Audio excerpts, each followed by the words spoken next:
Property, especially office spaces, has been an interesting story throughout the year. So what lies ahead for 2020? Let's turn to KMC Savil's Executive Director, John Corpus, for some answers. John, good morning. Great to have you here with us on the show. So let's first take a look at the year that was. We started in 2019 with KMC, in fact, projecting vacancy rate for 2019 to be at around 7%, driven largely by vacancy here in Quezon City. Do those projections still ring true?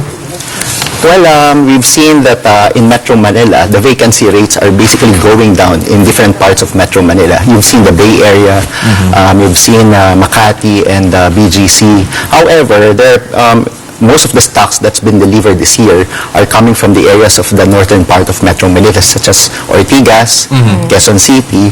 Then we will see in the next few months that these spaces that became available will be filled up. It's actually healthy that there's a balance. There are areas that have low vacancy rates. There are actually 10%, 11% is not bad. It balances the value of real estate or the office spaces. Makes it not crazy expensive. Yeah, that's right. That's right. So it's good. We see a lot of demand, especially with the connectivity coming up between the Skyway, connecting both north and south of Metro Manila. Then the capital values in those areas, such as Quezon City, and further down outside Quezon City, going down to the north, Bulacan, Pampanga, capital values would increase. And also the office businesses would actually lease out in those areas, easing up the traffic. Okay. Which areas, we were talking off cam, that there's also, because more and more office spaces are being built in the provinces and outside of the capital, which is definitely a good thing. Which are the hot spots right now, which have the most demand? And this year we've seen a lot of movement from the business processing outsourcing. Now, there were speculations, yes, the BPOs. There were speculations that it's a sunset industry. But actually, there was never a contraction with the demand or growth rate from the BPO sector. There was only a time when in 2017 that the slowest rate, the growth rate on the BPO sector was recorded at 2%. But that was brought about by two factors. Number one, because of the government's platform is actually changing because of the CITIRA, or the train to build, right? And number two, because I've spoken to a lot of our counterparts in the US and Europe, that the platform of their companies is actually hold on to the expansion plans of the BPO or offshore businesses, mainly because they have to adopt the artificial intelligence or AI. But now, after few months or after a year in 2018, they just decided to actually proceed with the expansion.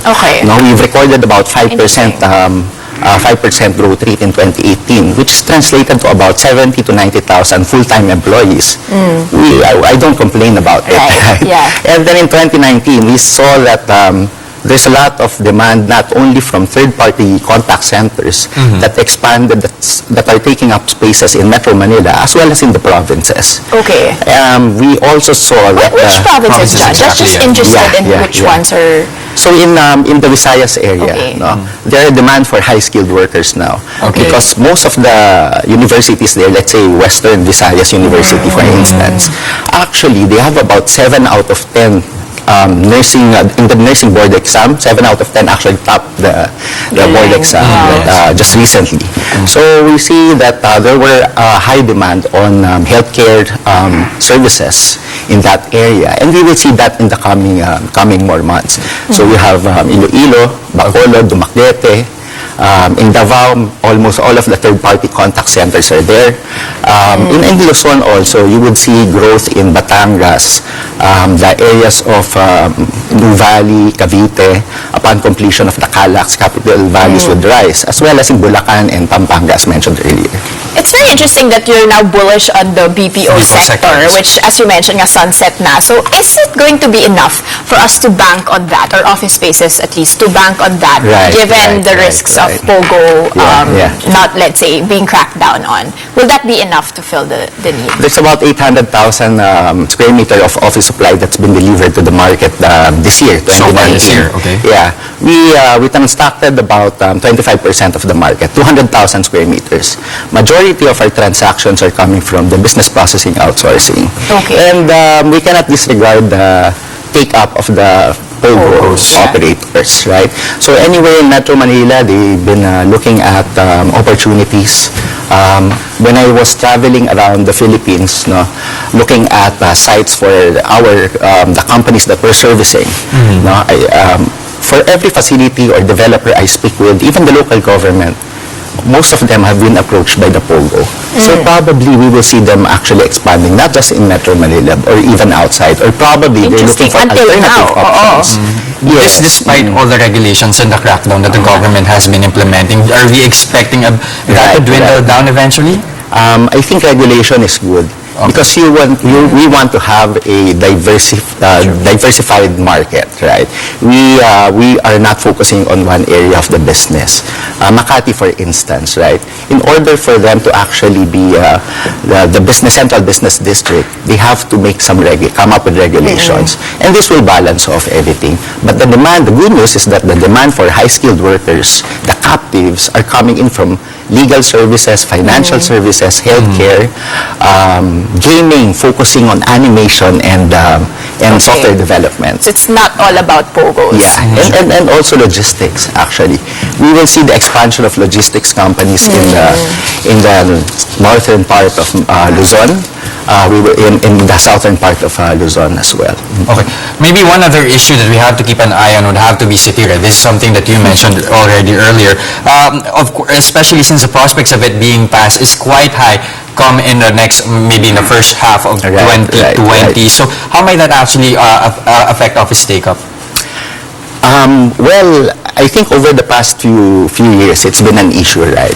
And it's actually, there's a good news that actually Director General Plaza of PEZA is already supporting the train in a way that it already came from DTI head, Mr. Lopez, that they will reconsider, and they are on the final stages of refinements of the bill, focusing on extending the fiscal incentives, the tax breaks. No, I think the objective is because of the AO18, wherein we want to actually decentralize Metro Manila and focus on the growth on the provinces.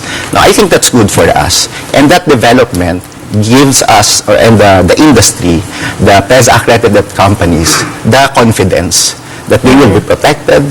In this, we cannot let go of the 25 billion industry, right? Well, let's hope for a solution to that. Now, finally, just one touch on the flexible workspaces, because you've been looking at this as a growing trend, especially for 2020. What's your outlook on that changing the game in 2020? What do you mean exactly by flexible workspace? Because when we talk about it, it's really more co-working, and that there are several, but it's not necessarily all. Is there going to be a shift from traditional office spaces towards these flexible working spaces, or will they be, in parallel growing? So the flexible offices or workspaces, we will see more of this. No? I see that in the next few more years, all of the grade A and prime building would have flexible facility in their building. Mainly because, number one, it gives opportunity for startup businesses. I think about only 50% of our locators in flexible offices are actually startup companies, which is comprised of about 1 to 10 employees. Right? Only 10% of the occupiers are actually big companies, which is comprised of more than 100 employees. So now, the landlords are actually inviting the operators to be located in their building, mainly because they want to capture the growth of the smaller businesses. Because once they get bigger, then they can actually offer the floors that they have in their building, or at the same time, maybe in their future pipeline. Number two, it also adds as an amenity to their building. A lot of companies would look for probably expansion or maybe training room. It becomes part of the amenity of the all offerings of the building. Now, it also acts as a swing space for companies looking at to build their facility. Because upon commitment of these big companies to locate in one building, it would take them about 6 months before they are able to start operations, because they have to plan, they have to apply for permit, they have to do the design, the actual construction would be 3 to 4 months. So during the interim, they leased spaces in service offices for training, hiring of people, which is key. to the growth. No? All right, flexible office space is something to look forward to in 2020, how that might actually grow in the coming year. Thank you very much, KMC Salvos Executive Director John Corpus, for your time. Thank you, thank you. Let's now pause for a quick break. When we return, China threatens to retaliate if Germany makes good on its plans to ban Huawei's equipment from its 5G rollout. And local stocks sitting out the rally in Asia, now trading below 7,700. We'll check back on that action next. Stay with us.